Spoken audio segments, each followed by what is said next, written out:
وعلى آله وصحبه وبارك وسلم تسليما كثيرا. أما بعد فأعوذ بالله من الشيطان الرجيم. بسم الله الرحمن الرحيم. يا أيها الذين آمنوا كونوا قوامين لله شهداء بالقسط. وقال رسول الله صلى الله عليه وسلم: ألا من ظلم معاهدا أو انتقصه أو كلفه فوق طاقته أو أخذ شيئا منه بغير طيب نفس فأنا حجيجه يوم القيامة. رواه أبو داود، أو كما قال عليه الصلاة والسلام. صدق الله المولانا العظيم، وصدق ما قال رسوله النبي الكريم، ونحن على ذلك لمن الشاهدين والشاكرين، والحمد لله رب العالمين. الحمد لله। Township জামে মসজিদ কর্তৃক আয়োজিত আজকের এই তাফসীরুল কোরআন মাহফিলের শ্রদ্ধাভাজন সভাপতি মুআজ্জাজ মুহতারাম ওয়াজিবুল ইহতিরাম হযরত উলামায়ে কিরাম, আমার সামনে উপবিষ্ট দিন প্রিয় তাওহীদ প্রিয় কোরআন প্রিয় ইসলাম প্রিয় দ্বীনী ভাইরা, আল্লাহ সুবহানাহু ওয়া তাআলা আমাদেরকে দুনিয়ার সমস্ত কাজ থেকে ফারেক করে পৃথক করে মহামূল্যবান এই মাজলিসে মাহফিলে আসার বসার সুযোগ দিয়েছেন। এজন্য মহান রব্বুল আলামিনের শুকরিয়া জ্ঞাপন অর্থে কালিমাতুশ শুকর আদায় করি। সকলে বলি আলহামদুলিল্লাহ। আলহামদুলিল্লাহ। ইসলাম কমপ্লিট কোড অফ লাইফ। ইসলাম হচ্ছে পরিপূর্ণ জীবন ব্যবস্থা। একজন মানুষের জীবনে চলার জন্য যা কিছু প্রয়োজন আল্লাহ সুবহানাহু ওয়া তাআলা সবকিছু মহাগ্রন্থ আল কোরআনুল কারীমের মধ্যে ইনক্লুড করে দিয়েছেন, অন্তর্ভুক্ত করে দিয়েছেন। কোনো কিছুই আল্লাহ পাক বাকি রাখেননি। মানুষের ব্যক্তি জীবন, সামাজিক জীবন, আন্তর্জাতিক জীবন, রাষ্ট্রীয় জীবন, যা কিছু দরকার আল্লাহ সুবহানাহু ওয়া তাআলা সবকিছু মহাগ্রন্থ আল কোরআনুল কারীমের মধ্যে আল্লাহ পাক বয়ান দিয়ে দিয়েছেন। ইসলাম হচ্ছে একটি ইনসাফপূর্ণ জীবন ব্যবস্থা। ইসলামে ইনসাফ আছে, ন্যায় বিচার আছে। ইসলামের জুলুম নেই, অত্যাচার নেই, নির্যাতন নেই, নিপীড়ন নেই, নিষ্পেষণ নেই। ইসলাম এমন একটা জীবন ব্যবস্থা, পৃথিবীর মানুষ যদি এই জীবন ব্যবস্থাকে গ্রহণ করে তাহলে পৃথিবীর সব মারামারি, কাটাকাটি, হানাহানি এগুলো বন্ধ হবে এবং এই পৃথিবী শান্তিময় হবে, এ সমাজ শান্তিময় হবে, এ রাষ্ট্র শান্তিময় হবে ইনশাআল্লাহ। আজকে আমাদের নির্ধারিত আলোচনার টপিক হচ্ছে অ্যাজ এ মুসলিম, একজন মুসলমান হিসেবে আমি একজন নন মুসলিমের সাথে আমার আচরণটা কেমন হবে, আমার বিহেভটা কেমন হবে, আমি তার সাথে কি আচরণ করব। কোরআন এবং সুন্নাহ এই ব্যাপারে আমাদেরকে কি দিক নির্দেশনা দিচ্ছে, আল কোরআন আমাদেরকে কি গাইডলাইন দিচ্ছে যে আমার একজন প্রতিবেশী, আমার সহকর্মী, আমার একজন সহপাঠী যদি সে নন মুসলিম হয় তাহলে কোরআন এবং সুন্নাহর নির্দেশিত পথ আসলে কোনটি, তাদের সাথে আমাদের কিরকম আচরণ করা দরকার। যদি আমরা এক কথায় অ্যান্সার করি, এক কথায় যদি জবাব দেই, তাহলে আমরা বলবো যে একজন নন মুসলিমের সাথে একজন মুসলিম হিসেবে আপনি ইনসাফপূর্ণ আচরণ করবেন। এই জায়গা থেকে আপনি যদি কম করেন, বেশি করেন, সীমালঙ্ঘন করেন, অথবা ইনসাফকে ডিলিট করে জুলুমের পথ অবলম্বন করেন, তাহলে সেক্ষেত্রে অবশ্যই আপনাকে আল্লাহ সুবহানাহু ওয়া তাআলার কাছে আপনাকে জবাবদিহি করতে হবে। আপনাকে জবাবদিহির কাঠগড়ায় আপনাকে দাঁড়াতে হবে। আজকে আমাদের আলোচনা হবে দলিল এবং লজিক দুটোর ভিত্তিতে। আমরা কোরআন এবং সুন্নাহ থেকে দলিল এবং আমরা আমাদের লজিক দিয়ে আমরা আমাদের আলোচনাটাকে সাজাবো ইনশাআল্লাহ। আজকের মাহফিল, আজকের এই আলোচনা আলহামদুলিল্লাহ আমার খুব ভালো লেগেছে। মাশাআল্লাহ, চমৎকার পরিবেশ, এবং আমি বিশ্বাস করি আমাদের অডিয়েন্স, আমাদের শ্রোতা আলহামদুলিল্লাহ শিক্ষিত। এজন্য আমরা গতানুগতিক যেভাবে আলোচনা করি আমরা ওই ধারাবাহিকতায় যাচ্ছি না। আমরা একেবারে হৃদয় খুলে, মনটা খুলে দিয়ে একান্ত আপনজন যেভাবে আলাপচারিতা করে আমরা ঠিক সেভাবেই মেসেজগুলো শেয়ার করব। রাজি আছেন ইনশাআল্লাহ? থাকবো তো শেষ পর্যন্ত ইনশাআল্লাহ। আল্লাহ রাব্বুল আলামিন আমাদের সবাইকে কবুল করেন, বলেন আমিন। এই যে হৃদ্যতা, এই যে ভ্রাতৃত্ববোধ, এই যে মহব্বত, আল্লাহ সুবহানাহু ওয়া তাআলা যেন আমাদেরকে আজকে যেভাবে আমরা একত্রিত হয়েছি, এভাবে জমে জমে বসেছি, কিয়ামতের দিবসে আল্লাহ পাক যেন আমাদের সবাইকে একসাথে সাহাবায়ে কেরামের কাফেলায় শামিল হয়ে আমরা যেন জান্নাতে যেতে পারি। আল্লাহ আমাদেরকে তৌফিক দান করেন। জোরে বলেন আমিন। আরেকটু জোরে বলেন আমিন। আমরা কি জান্নাতে যেতে চাই কি চাই না? অবশ্যই জান্নাতে যেতে চাই। আল্লাহ যেন আমাদের এই মাহফিল, এই মাজলিসকে কবুল করেন, বলেন আমিন। তাহলে চলুন আমরা আমাদের আলোচনায় চলে যাই। নন মুসলিমের সাথে মুসলমানদের আচরণ হবে ইনসাফপূর্ণ, ভ্রাতৃত্বপূর্ণ। ইনসাফ এটাকে আমরা কম বেশি করতে পারবো না। বাড়াবাড়ি করলে সেটা হবে সীমালঙ্ঘন, আর যদি আমি কম করি, কারো অধিকার ক্ষুণ্ণ করি, তাহলে সেটা হবে জুলুম। মহাগ্রন্থ আল কোরআনুল কারীম সূরা আল মুমতাহিন আয়াত নম্বর ৮ আল্লাহ সুবহানাহু ওয়া তাআলা আমাদেরকে দিক নির্দেশনা দিচ্ছেন। লা ইয়ানহাকুমুল্লাহু আনিল্লাযীনা লাম ইউকাতিলুকুম ফিদ-দীন ওয়া লাম ইউখরিজুকুম মিন দিয়ারিকুম আন তাবাররুহুম ওয়া তুকসিতু ইলাইহিম ইন্নাল্লাহা ইউহিব্বুল মুকসিতিন। নন মুসলিম যারা রয়েছে আমরা দুই শ্রেণীতে ভাগ করতে পারি।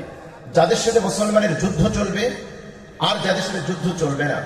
আমাদের প্রাথমিক আলোচনাটা হবে যাদের সাথে আমাদের যুদ্ধ নেই, যাদের সাথে আমাদের কোনো মারামারি নেই, কাটাকাটি নেই, তাদের ব্যাপারে কোরআন এবং সুন্নাহ আমাদেরকে কি দিক নির্দেশনা দিচ্ছে। সূরা মুমতাহিনার ৮ নম্বর আয়াতে কারিমার মধ্যে আল্লাহ সুবহানাহু ওয়া তাআলা বলছেন, যে সকল নন মুসলিম, যে সকল অমুসলিমরা যারা তোমাদের সাথে ধর্মীয় যুদ্ধে লিপ্ত হয়নি, যারা তোমাদেরকে স্বীয় মাতৃভূমি থেকে বহিষ্কার করেনি, এই আয়াত অবতরণের কিছুটা প্রেক্ষাপট আছে।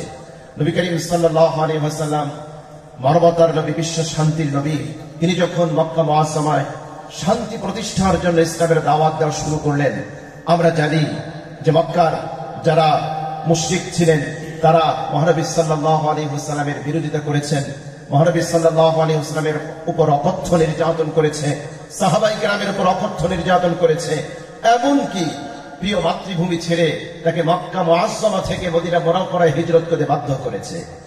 প্রিয় উপস্থিতি, নিজের মাতৃভূমি ছেড়ে যাওয়া, নিজের পরিচিত জায়গা, ঘর দুয়ার, পরিবেশ, এটা ত্যাগ করা, এটা যে কত বেদনাদায়ক সেটা কেবলমাত্র শুধুমাত্র ওই ব্যক্তি রিয়েলাইজ করতে পারবে, অনুধাবন করতে পারবে যে ব্যক্তি এই পরিস্থিতির সম্মুখীন হয়েছে। আমি আর আপনি এটা বুঝবো না। নবী করিম সাল্লাল্লাহু আলাইহি ওয়াসাল্লাম তিনিও তার প্রিয় মাতৃভূমিকে অত্যন্ত ভালোবাসতেন। এজন্য তিনি যখন মক্কা থেকে মদিনা মুনাওয়ারায় যখন চলে যাচ্ছেন, তিনি মক্কার দিকে তাকিয়ে চোখের পানি ছেড়ে তিনি বলেছিলেন, হে মক্কা, কতই না চমৎকার তুমি, কতই না সুন্দর তুমি, তোমার অধিবাসীরা যদি আমাকে এই মক্কা থেকে বের করে না দিত তাহলে আমি তোমাদেরকে ছেড়ে কখনোই যেতাম না। মাতৃভূমির প্রতি যে ভালোবাসা, মাতৃভূমির প্রতি যে টান, মাতৃভূমির প্রতি যে মহব্বত, নবী করিম সাল্লাল্লাহু আলাইহি ওয়াসাল্লামের এই উক্তির মধ্যে সেটা যেন তার মুখ থেকে ঝরে ঝরে পড়ছিল। আল্লাহু আকবার। তো নবী করিম সাল্লাল্লাহু আলাইহি ওয়াসাল্লাম এবং সাহাবায়ে কেরাম তাদেরকে মক্কা মুআজ্জামা থেকে বহিষ্কার করা হয়েছে, তাদেরকে থাকতে দেওয়া হয়নি। তাদের কি অপরাধ ছিল? তারা সমাজে শান্তি প্রতিষ্ঠা করতে চেয়েছিল। মাইট ইজ রাইট, এই সমাজ তারা ভেঙে দিয়ে ইনসাফপূর্ণ একটি সমাজ ব্যবস্থা তারা প্রতিষ্ঠা করতে চেয়েছিলেন। এটাই ছিল তাদের অপরাধ। এক আল্লাহর দিকে আহ্বান করেছিলেন, এটি কি ছিল তাদের অপরাধ? তো আল্লাহ সুবহানাহু ওয়া তাআলা সূরা মুমতাহিনার 8 নম্বর আয়াতে কারিমার মধ্যে আমাদেরকে জানিয়ে দিচ্ছেন, যে সকল নন মুসলিম, যে সকল পত্তনী যারা তোমাদের সাথে যুদ্ধে লিপ্ত হয়নি এবং যারা তোমাদেরকে ঘর থেকে, তোমাদের মাতৃভূমি থেকে, তোমাদের আবাসস্থল থেকে অন্যায়ভাবে জুলুম করে, জোর করে তোমাদেরকে বহিষ্কার করে দেয়নি, তোমরা তাদের সাথে ভালো আচরণ করবে, তাদের সাথে ইনসাফপূর্ণ আচরণ করবে। এ ব্যাপারে আল্লাহ তোমাদেরকে নিষেধ করেন না। ইন্নাল্লাহা ইউহিব্বুল মুকসিতিন, আল্লাহ রাব্বুল আলামিন ইনসাফকারীদেরকে ভালোবাসেন। তাহলে এই আয়াতে কারিমা থেকে বোঝা যায়, নন মুসলিম সাধারণ মানুষ যারা, তাদের সাথে আমাদের আচরণটা হবে ইনসাফপূর্ণ আচরণ, তাদের সাথে আমাদের আচরণটা হবে ন্যায় ভিত্তিক আচরণ। কোন কোন ক্ষেত্রে আমরা ইনসাফ করব আমি একটু পরে ডিটেলস যাচ্ছি। আমরা এখানে আরো একটি আয়াত উল্লেখ করতে চাই, সূরা আল মায়েদা 8 নম্বর আয়াতে কারিমা। আয়াতটার প্রেক্ষাপট আছে, আমরা একটু আলোচনা করে নেই। নবী করিম সাল্লাল্লাহু আলাইহি ওয়াসাল্লাম সাহাবায়ে কিরামকে নিয়ে তিনি মক্কা মুআজ্জামায় তিনি উমরা করতে গিয়েছিলেন। আপনার ইতিহাস জানেন, এজন্য আমি ওই ইতিহাস রিপিট করছি না। আল্লাহ নবী সাল্লাল্লাহু আলাইহি ওয়াসাল্লাম যখন সাহাবায়ে কিরামকে নিয়ে 1400 সাহাবায়ে কিরামের একটা বহর নিয়ে তিনি যখন মদিনা থেকে মক্কা মুআজ্জামার দিকে যাত্রা শুরু করলেন, একেবারে মক্কার কাছাকাছি হুদাইবিয়া নামক সন্ধির ওই জায়গায় গিয়ে তিনি মক্কার পৌত্তলিক কর্তৃক বাধাপ্রাপ্ত হলেন। তিনি তাদের সাথে একটা সন্ধি করলেন।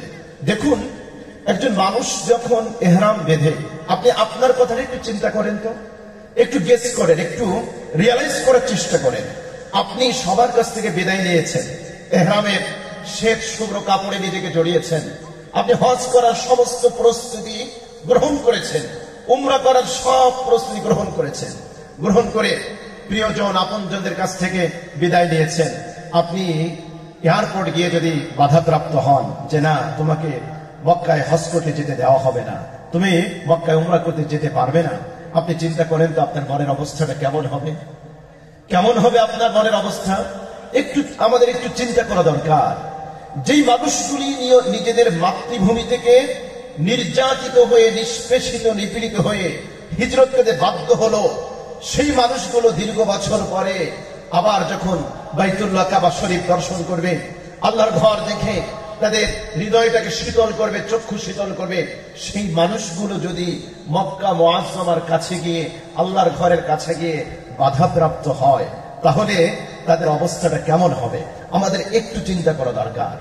একজন মানুষ স্বাভাবিকভাবে দুনিয়াবী কোনো কাজে বাধাপ্রাপ্ত হওয়া আর ধর্মীয় কোনো কাজে বাধাপ্রাপ্ত হওয়া, দুটোর মধ্যে কিন্তু আকাশ পাতাল পার্থক্য আছে। ধর্মীয় অনুভূতি, ধর্মীয় ফিলিংস, এটা এত মারাত্মক, এত সেন্সিটিভ এবং এত পাওয়ারফুল।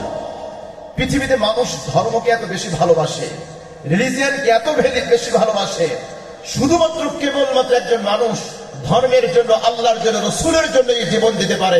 পৃথিবীর সমস্ত সম্পদ কোন মানুষের পায়ে ঢেলে দিলেও ওই সম্পদের জন্য মানুষ জীবন উৎসর্গ করতে পারে না। ঠিক কিনা বলেন? মানুষ জীবন কিসের জন্য দিতে পারে? রাসূলের প্রশ্ন যখন আসবে, দেখবেন বহু মুসলমান তারা কোনো কিছু পরোয়া করে না, জীবনের পরোয়া করে না। আল্লাহর প্রশ্ন যখন আসে, ধর্মের প্রশ্ন যখন আসে, কোরআনের প্রশ্ন যখন আসে, মানুষ কিন্তু কোনো কিছু পরোয়া করে না, অকাতরে নিজের জীবনকে বিলিয়ে দিতে পারে। এক্সাম্পল আছে না নাই? দৃষ্টান্ত আছে না নাই? বহু দৃষ্টান্ত আছে, আমি ওই টপিকেও যাচ্ছি না। তাহলে মানুষের ধর্মীয় অনুভূতি, ধর্মীয় ফিলিংস এত পাওয়ারফুল, এত শক্তিশালী, বিশ্বের আর কোনো কিছুই এত পাওয়ারফুল নয়, মানুষের কাছে এত প্রিয় নয়। এজন্য মানুষ ধর্মের জন্য প্রাণ দিতে পারে। দেখুন, কোন ব্যক্তি যদি আপনার কোন স্বার্থে আঘাত হানে, আপনি মাফ করে দিবেন, আচ্ছা ঠিক আছে যাও, তোমাকে মাফ করে দিলাম। কিন্তু একজন মানুষ যদি আপনাকে সালাত আদায় করতে বাধা দেয়, নামাজ পড়তে বাধা দেয়, আপনি নামাজের প্রস্তুতি নিয়ে এসেছেন, একজন মানুষ বললো না তুমি মসজিদে প্রবেশ করতে পারবে না, মসজিদে ঢুকতে পারবে না, আপনি কিন্তু এত সহজেই এটা মেনে নেবেন না। ঠিক কিনা বলেন? কেন? সে আপনার ধর্মীয় অনুভূতিতে আঘাত দিয়েছে। সাহাবায়ে কেরাম রিদওয়ানুল্লাহি তাআলা আলাইহিম আজমাইন কত স্বপ্ন, কত আশা নিয়ে আল্লাহর ঘর জিয়ারতে যাবে। আপনি কল্পনা করতে পারেন, আমরা যখন আল্লাহর ঘরে যাই, কত শত কষ্ট, কত শত মাইল পেরিয়ে আল্লাহর ঘরে যান। আল্লাহু আকবার। সফরের কষ্ট, তারপরে ইহরামের কষ্ট, আরো কত কষ্ট। যারা হজ করেছেন, যারা উমরা করেছেন, এই যে ফিলিংস, এটা আমি ভাষা দিয়ে বোঝাতে পারবো না। এত কষ্ট করে শত শত হাজার হাজার মাইল পাড়ি দিয়ে একজন মানুষ যখন বাইতুল্লাহর সামনে গিয়ে দাঁড়ায়, আল্লাহু আকবার, কি যে এক ভালো লাগা, কি যে এক ভালোবাসা, এটা শুধুমাত্র হৃদয় দিয়ে উপলব্ধি করা যায়। এটা কোন কবি তার কাব্যিক ভাষা দিয়ে, কোন সাহিত্যিক তার সাহিত্য দিয়ে এটা মানুষকে বোঝাতে পারবে না। এজন্যই তো রাসূল বলেছেন, কাবা শরীফের প্রথম দর্শনে দোয়া করলে দোয়া কবুল হয়। কেন কবুল হয় জানেন? রহস্যটা ওই জায়গায় যে মানুষের হৃদয়টা তখন বিগলিত থাকে। আপনি 30টা 40টা বছর পর্যন্ত স্বপ্ন দেখেছেন আল্লাহর ঘরের সামনে যাবেন, এখন আল্লাহর ঘরের সামনে দাঁড়ানো আছেন। এই মুহূর্তটা আসলে এক অন্যরকম অনুভূতি। তো সাহাবায়ে কেরাম মক্কা থেকে, মদিনা থেকে রাসূলের সাথে উমরা করার জন্য মক্কায় রওনা দিয়েছেন, পথিমধ্যে বাধাপ্রাপ্ত হয়েছেন। তাহলে বুঝুন তাদের অন্তরের ব্যথা কেমন, কেমন ব্যথা। এরপরে যখন মক্কা বিজয় হলো, তো মক্কা বিজয় হলে সাহাবায়ে কেরামের উপরে তাদের ক্ষমতা চলে আসলো। মক্কাবাসীর উপরে এখন তারা যে কোনো হুকুম, যে কোনো আধিপত্য তারা বিস্তার করতে পারে। আল্লাহ সুবহানাহু ওয়া তাআলা সতর্ক বার্তা দিয়েছেন, খেয়াল করেন, ইয়া আইয়ুহাল্লাযীনা আমানু কুনু কাওয়ামিনা লিল্লাহি শুহাদা বিল কিসত। হে বিশ্বাসীগণ, তোমরা আল্লাহর সাক্ষী স্বরূপ পৃথিবীতে ইনসাফ প্রতিষ্ঠাকারী হয়ে যাও। ওয়ালা ইয়াজরিমান্নাকুম শানানু কওমিন, কোন কওমের প্রতি বিদ্বেষ, কোন কওমের প্রতি তোমাদের রাগ, কোন কওমের প্রতি তোমাদের ব্যথা, এটা যেন তোমাদেরকে প্ররোচিত না করে। ওয়ালা ইয়াজরিমান্নাকুম শানানু কওমিন আলা আল্লা তা'দিলু। আল্লাহু আকবার। কোন কওমের প্রতি, কোন কওম? ওই যে হুদাইবিয়াতে তোমরা বাধাপ্রাপ্ত হয়েছে, আল্লাহর ঘরে যেতে পারো নাই, মসজিদুল হারামে যেতে পারো নাই, কাবা শরীফ দর্শন করতে পারো নাই, তোমাদের অন্তরে যে ব্যথা আছে, এই ব্যথা এটা যেন ওই কওমের প্রতি বেইনসাফি করতে, ওই কওমের প্রতি ইনসাফ না করতে তোমাদের জন্য প্ররোচিত না করে। আল্লাহু আকবার, আল্লাহু আকবার। আল্লাহ সুবহানাহু ওয়া তাআলা বলেন, ই'দিলু হুয়া আকরাবু লিত-তাকওয়া। কোন জায়গায় দাঁড়িয়ে আছে? সাহাবায়ে কেরাম এতদিন পরে যাদেরকে এত নির্যাতন করেছে, এত নিষ্পেষণ করেছে, এত নিপীড়ন চালিয়েছে, আপনারা ইতিহাস জানেন। বিলাল রাদিয়াল্লাহু তাআলা আনহু, তার নির্যাতনের কাহিনী আপনারা জানেন। খাব্বাব রাদিয়াল্লাহু তাআলা আনহু, নির্যাতনের আপনারা জানেন। সুমাইয়া রাদিয়াল্লাহু তাআলা আনহা, যার নির্যাতনের কাহিনী আপনারা জানেন। এমনকি আখিরি জামানার পয়গম্বর মুহাম্মদুর রাসূলুল্লাহ সাল্লাল্লাহু আলাইহি ওয়াসাল্লাম, তার উপরে কি অকথ্য নির্যাতন, তার ইতিহাস আপনারা জানেন। বুখারী শরীফের এক হাদিস এসেছে, আল্লাহর নবী সাল্লাল্লাহু আলাইহি ওয়াসাল্লাম মক্কা মুআজ্জামায় তিনি সালাতরত ছিলেন। আবু জেহেল দূর থেকে তার কিছু সাঙ্গপাঙ্গকে এড়িয়ে দিয়ে মরা উটের নাড়ি ভুঁড়ি, দুর্গন্ধযুক্ত নাড়ি ভুঁড়ি এনে আল্লাহ রাসূলের মাথার উপরে রেখে দিয়েছেন। নাউযুবিল্লাহ, নাউযুবিল্লাহ। আব্দুল্লাহ ইবনে মাসউদ রাদিয়াল্লাহু তাআলা আনহু তিনি বলেন যে আমি এতটুকু ক্ষমতা আমার ছিল না যে আমি গিয়ে বাধা দিব। আমি গিয়ে ফাতেমা রাদিয়াল্লাহু তাআলা আনহা তাকে সংবাদ দিলাম। ফাতেমা এসে আল্লাহ রাসূলের মাথার উপর থেকে সেই নাড়িগুলি সরিয়েছে। এরপরে আল্লাহ রাসূল সিজদা থেকে মাথা উঠিয়েছেন। এত অকথ্য নির্যাতনের পরে আল্লাহ সুবহানাহু ওয়া তাআলা সতর্ক বার্তা দিয়েছেন, খবরদার, খবরদার, এখন মক্কাবাসীর উপরে তোমাদের ক্ষমতা এসেছে, তোমরা পাওয়ারফুল হয়েছো, তাদের প্রতি তোমরা বেইনসাফি করবে না, তাদের সাথে তোমরা ন্যায়সঙ্গত আচরণ করবে। বলেন আল্লাহু আকবার। দ্যাট ইজ ইসলাম। এটাই হচ্ছে ইসলাম, এটাই হচ্ছে ইসলামের শিক্ষা। এরপরে ইতিহাস আপনারা জানেন, নবী করিম সাল্লাল্লাহু আলাইহি ওয়াসাল্লাম তাদের সাথে কিরূপ আচরণ করেছেন, সেই ঘটনা আমরা পুনরাবৃত্তি করছি না। তো ইসলাম নন মুসলিম যারা আছে তাদের সাথে মুসলমানদেরকে নির্দেশ দিচ্ছে, তোমরা ইনসাফপূর্ণ আচরণ করবে। আপনি আমাকে প্রশ্ন করতে পারেন, আমার ইনসাফটা কোন কোন ক্ষেত্রে হবে? নাম্বার 1, সম্মানের ক্ষেত্রে আপনি ইনসাফপূর্ণ আচরণ করবেন। একজন নন মুসলিম, একজন হিন্দু, একজন বৌদ্ধ, একজন খ্রিস্টান, যে কোনো ধর্মেরই হোক না কেন, সে ব্যক্তি নিরপরাধ হলে, যদি কোনো অপরাধের সাথে সে জড়িত না হয়, তাহলে ব্যক্তি হিসেবে, মানুষ হিসেবে ওই মানুষটাকে অপমান করা, ইনসাল্ট করার কোন অধিকার আপনার নাই। ইসলাম মানুষকে সম্মান দিয়েছে, ইসলাম মানুষের সর্বোচ্চ মর্যাদা দিয়েছে। মহাগ্রন্থ আল কোরআনুল কারীমের মধ্যে আল্লাহ সুবহানাহু ওয়া তাআলা আমাদেরকে চিরন্তন সত্য কথাটি জানিয়ে দিয়েছেন। সূরা বনী ইসরাঈল ৭০ নম্বর আয়াত, আল্লাহ বলছেন, ওয়ালাকাদ কাররামনা বনী আদম, আমি আদম সন্তানকে সম্মানিত করেছি, সম্মানের আসলে অধিষ্ঠিত করেছি। বলেন না সুবহানাল্লাহ। আদম সন্তান বলেছে, আল্লাহ সুবহানাহু ওয়া তাআলা বলেন নাই আমি মুসলমানকে সম্মানিত করেছি, আমি মুমিনকে সম্মানিত করেছি, এ কথা বলেন নাই। এই আয়াতে কারিমার মধ্যে আল্লাহ সুবহানাহু ওয়া তাআলা বলেছেন ওয়ালাকাদ কাররামনা বনি আদম। আদম সন্তান বলতে যা বোঝায়, যারা এই কথা স্বীকার করে যে আমাদের পূর্বপুরুষ আদম আলাইহিস সালাতু সালাম, ইসলাম তাদেরকে মর্যাদার আসলে অধিষ্ঠিত করে দিয়েছে। একটু আওয়াজ দিয়ে বলেন সুবহানাল্লাহ। এখন যদি কোনো ব্যক্তি সে তার পূর্বপুরুষের পরিচয়কে স্বীকার না করে সেটা ভিন্ন কথা।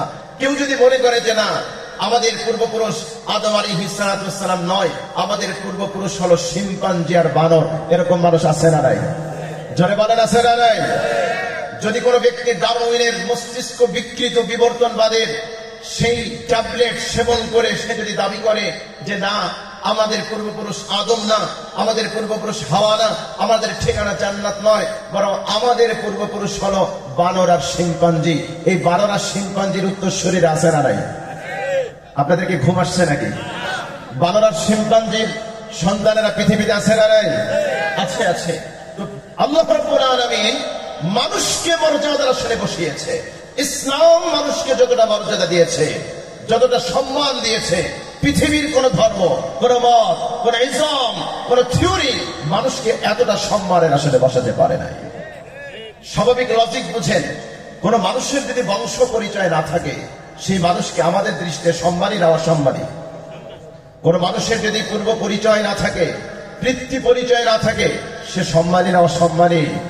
তো যারা আমাদেরকে বোঝাতে চায় যে আমরা শিম্পাঞ্জির বংশধর, তারা কি আসলে মানবতাকে সম্মানিত করে না অসম্মানিত করে? অসম্মানিত করে। পৃথিবীতে কেবলমাত্র শুধুমাত্র ইসলামী মানুষকে সম্মানের আসলে বসিয়েছে। এরকম দ্বিতীয় আর কোন রিলিজিয়ান, আর কোন মত, আর কোন ইসলাম আপনি খুঁজে পাবেন। আমি চ্যালেঞ্জ করলাম। আমার সাথে আমেরিকান একজন দার্শনিক, তিনি টক শোতে এসেছিলেন, ফেস দ্য পিপলে, আমাদের ইয়াং জেনারেশন অনেকে দেখেছেন, বিবর্তনবাদ নিয়ে আমাদের একটা টক শো হয়েছিল। তো আমার লাস্ট ওনাদের যে দাবি, আমি ওই টপিকে তো আজকে ডিসকাস করা যাবে না, দীর্ঘ আলোচনা করব না, মূল পয়েন্টটা বলছি। আমি যখন বললাম যে আপনারা দাবি করেন এককোষী একটা প্রাণী থেকেই এরপরে প্রাণীর অস্তিত্ব হলো, সেখান থেকে বহুকোষী প্রাণী ইত্যাদি ইত্যাদি হলো, আপনি আমাকে বুঝান তো এককোষী প্রাণী এটা কিভাবে তৈরি হলো, প্রাণীর উৎপত্তিটা কিভাবে হলো, আপনি আমাকে বোঝান। কোনো জবাব নেই, কোনো জবাব নেই, জবাব ওরা দিতে পারবে না, ওদের কাছে কোনো জবাব নেই। আপনাকে যদি প্রশ্ন করা হয়, ধরুন আপনি একটা বড় বিশাল একটা ডিব্বার মধ্যে আপনি কিছু লোহা রেখেছেন, কিছু তামা রেখেছেন, আরো কিছু নাট বল্টু রেখেছেন ইত্যাদি ইত্যাদি, এরপরে এগুলো অনেকক্ষণ পর্যন্ত আপনি ঘুরিয়েছেন, ধরেন 100 বছর, 1000 বছর, এরপরে যখন ঢাকনার মুখটা খুলবেন দেখবেন সুন্দর একটা গাড়ি তৈরি হয়েছে। সম্ভব? কথা বলেন সম্ভব? আপনি বললেন যে আমি এক কাজ করব, আমার খুব আম খেতে ইচ্ছে করছে, আমি রাজশাহীর রসালো আম খাবো। রাতের বেলা এটা বলে ঘুমিয়েছেন, সকালবেলা ঘুম থেকে উঠে ছাদে গিয়েছেন, গিয়ে দেখেন ছাদের উপরে একটা সুন্দর গাছ দাঁড়িয়েছে, আর গাছের ভিতরে একেবারে রসালো টসটসে আম ঝুলছে। সম্ভব? কথা বলেন সম্ভব? সম্ভব নয়। তাহলে মেডিকেল সায়েন্সের যারা ছাত্র আছেন, আপনারা জানেন যে মানুষের শরীরে, মানুষের বডি যে সেল, যে কোষ তৈরি হয়েছে, কি জটিল প্রক্রিয়ার মাধ্যমে এটা তৈরি হয়েছে, এটা কোন কারিগর ছাড়া, কোন স্রষ্টা ছাড়া কখনোই সৃষ্টি করা সম্ভব নয়। জিন বলেন, ডিএনএ বলেন, এই টপিকটা আজকে আমার নেই। এগুলো যদি আপনি অ্যানালাইসিস করেন, আপনি স্বীকার করতে বাধ্য হবেন, স্বীকার করতেই হবে যে কোন স্রষ্টা ছাড়া এত জটিল প্রক্রিয়ার মাধ্যমে কোন প্রাণীকে সৃষ্টি করা কারো পক্ষে সম্ভব নয়। ঠিক কিনা বলেন? সুতরাং যারা ডারউইনবাদ আমাদেরকে গেলাতে চায়, ওরা মানুষকে মর্যাদা দিতে জানে না, ওরা মানবতাকে মর্যাদা দেয় না, বরং মানুষকে কলঙ্ক, মানুষকে অপমানিত অবমানিত করে ছাড়ে। ঠিক কিনা বলেন? 2 নম্বর, পৃথিবীতে কিছু মানুষ আছে যারা নিজেদের তৈরি জিনিসগুলোর প্রতি নিজেরা শ্রদ্ধা নিবেদন করে, এটাও মানবতার মর্যাদাকে বৃদ্ধি করে না, বরং মানবতার মর্যাদাকে আরো ভুলুণ্ঠিত করে। কেন? আল্লাহ রাব্বুল আলামিন আপনাকে আশরাফুল মাখলুকাত করে সৃষ্টি করেছেন। পৃথিবীতে যত জীব আছে, প্রত্যেকটা জীবের মধ্যে আল্লাহ পাক আপনাকে শ্রেষ্ঠ বানিয়েছেন, আপনাকে শ্রেষ্ঠত্বের মুকুট পরিয়ে দিয়েছেন। সুতরাং আপনি আপনার চেয়ে নিম্ন কোয়ালিটির, নিম্ন স্তরের কোন জিনিসের সামনে গিয়ে আপনি আপনার মস্তককে অবনমিত করতে পারেন না, আপনি আপনার মাথাকে অবনমিত করতে পারেন না, আপনি আপনার শ্রদ্ধা নিবেদন করতে পারেন না। এতে মানবতার মর্যাদা বৃদ্ধি পায় না, বরং মানবতার মর্যাদাকে আরো কি করা হয়? কমানো হয়। এজন্য আমি বলেছি আল্লাহ সুবহানাহু ওয়া তাআলা মানুষ হিসেবে যে মর্যাদা রাষ্ট্র আমাদেরকে দিয়েছে, পৃথিবীর অন্য কোন জায়গায় আপনি এটা খুঁজে পাবেন না। সুতরাং একজন নন মুসলিম তাকে দেখলেই যে আপনি ইনসাল্ট করবেন, অপমান করবেন, এই সুযোগ ইসলামে আপনার জন্য নেই। মহাগ্রন্থ কোরআনুল কারীম সূরা আনআম আয়াত নম্বর 108 আল্লাহ সুবহানাহু ওয়া তাআলা বলেন, ওয়ালা তাসুবুল্লাযীনা ইয়াদউনা মিন দুনিল্লাহ, যারা আল্লাহ ছাড়া অন্য কোনো কিছুর ইবাদত করে, অন্য কোনো কিছুকে ডাকে, অন্য কোনো কিছুকে শ্রদ্ধা, চূড়ান্ত পর্যায়ে শ্রদ্ধা নিবেদন করে, খবরদার খবরদার তোমরা তাদেরকে গালি দিও না। বলেন না সুবহানাল্লাহ, সুবহানাল্লাহ। এমন চমৎকার নীতি, এমন চমৎকার থিওরি আপনি ইসলাম ছাড়া কোথায় পাবেন? কোথায় পাবেন? আমরা দেখি অনেক জায়গায়, পৃথিবীর অনেক জায়গায় আছে, সেখানে জোর করে তাদের ধর্মীয় স্লোগান না দেওয়ার কারণে অনেক সময় মানুষকে হত্যা করা হয়। এক্সাম্পল আছে না নাই? দৃষ্টান্ত আছে না নাই? অবশ্যই আছে। কিন্তু আপনি যদি কোন নন মুসলিমকে জোর করে আল্লাহু আকবার বলাতে বাধ্য করেন, আমি বলবো আপনি ইসলামের নামে করলে এটা জাতীয় ইসলাম নয়। ইসলাম আপনাকে শিক্ষা দিচ্ছে না। আপনি কোন ব্যক্তির ধর্মীয় কোন বিষয়ে আপনি অস্ত্র ঠেকিয়ে আপনি তাকে বাধ্য করতে পারবেন না, তুমি এই কাজ করতে পারবা না, এই অনুমতি ইসলাম আপনাকে দেয় না। আপনার জন্য এই অনুমতি নাই। ইসলাম আপনাকে শিক্ষা দিচ্ছে, আপনি ইসলামের সৌন্দর্য তুলে ধরেন। ইসলামের সৌন্দর্যে তারা বিমোহিত হয়ে তারা ইসলামের প্রতি আকৃষ্ট হবে। ওরিয়েন্টালিস্ট যারা আছে, নন মুসলিম যারা আছে, অনেক নাস্তিক মুরতাদ যারা আছে, তারা ইসলামের উপর একটা ব্লেম দেয়, ইসলামের উপর একটা অপবাদ আরোপ করে যে ইসলাম পৃথিবীতে তরবারির জোরে বিকশিত হয়েছে, এর চেয়ে ডাহা মিথ্যা কথা আর কিছু হতে পারে না। ইসলাম তরবারির জোরে সারা বিশ্বে ছড়াই নাই, ইসলাম তার সৌন্দর্য দিয়ে মানুষের মন জয় করে তারা ইসলামের মধ্যে তারা অন্তর্ভুক্ত হয়েছে। ঠিক কিনা বলেন? আমি দু একটা এক্সাম্পল দেই, তাহলে বুঝবেন। ইসলাম যদি তরবারির জোরেই বিকশিত হতো, তাহলে জাসিরাতুল আরব, গোটা আরবে একজন নন মুসলিমকেও খুঁজে পাওয়া যেত না। কথা বলেন ঠিক কিনা? ইসলাম যদি তরবারির জোরে বিকশিত হতো, আমাদের ভারতবর্ষে একজন নন মুসলিমও খুঁজে পাওয়ার কথা ছিল না। প্রায় 700 বছর পর্যন্ত ভারতবর্ষে মুসলমানরা শাসন করে নাই। কথা বলেন, করে নাই? সেখানে নন মুসলিম আছে না নাই? হিন্দুরা আছে না নাই? আছে। তাহলে ইসলাম যদি তরবারি জোরে বিকশিত হতো, যেই যেই জায়গায় ইসলামী শাসন কায়েম হয়েছে, ইসলামী খেলাফা কায়েম হয়েছে, ওই সকল রাষ্ট্রে একজন নন মুসলিমও থাকার কথা ছিল না। অথচ আমরা দেখি এমনও জায়গা আছে ইসলামী শাসন কায়েম হয়েছে, হাজার হাজার লক্ষ লক্ষ নন মুসলিম সেখানে আছে। তাহলে বোঝা গেল যারা দাবি করতে চায় যে তরবারির মাধ্যমেই ইসলাম বিকশিত হয়েছে, এর যে ডাহা মিথ্যা কথা আর হতে পারে না। ঠিক কিনা বলেন? তবে ইসলামের তরবারি আছে, ইসলামের তরবারি আছে। একটা এক্সাম্পল দেই তাহলে বুঝবেন। ডাক্তার ট্রিটমেন্ট দেয়, মেডিসিন দেয়, ঔষধ দেয়, কিন্তু কোন ক্যান্সারে আক্রান্ত ব্যক্তি, ধরেন তার হাতে ক্যান্সার হয়েছে, হাতটা পচন ধরেছে, এখন ডাক্তার এই ক্যান্সারের রোগীকে বাঁচানোর জন্য যদি হাতটা কেটে ফেলে, বরং সে কেটে ফেলতে বাধ্য, তাহলে কি আপনি বলবেন যে ডাক্তার শুধুমাত্র হাত কাটে? কথা বলে? এ কথা বলা করে বুদ্ধিমানের কাজ হবে? ডাক্তার তার ডাক্তারি বিদ্যা অস্ত্রের মাধ্যমে প্রতিফলিত ঘটায়, এ কথা বলা করে বুদ্ধিমানের কাজ হবে? ডাক্তারি বিদ্যা চিকিৎসার ক্ষেত্রে রোগীর চিকিৎসার জন্য মেডিসিন দরকার। কখনো কখনো জটিল রোগীকে, ক্যান্সারের রোগীকে ক্যান্সার থেকে বাঁচানোর জন্য তরবারি অর্থাৎ অস্ত্রের ব্যবহারের দরকার আছে না নাই? একটু কথা বলেন, দরকার আছে না নাই? অবশ্যই দরকার আছে। তো ডাক্তার যদি জটিল রোগীকে বাঁচানোর জন্য সেখানে যদি অস্ত্র ব্যবহার করে, এজন্য ডাক্তারকে আপনি ব্লেম দিতে পারেন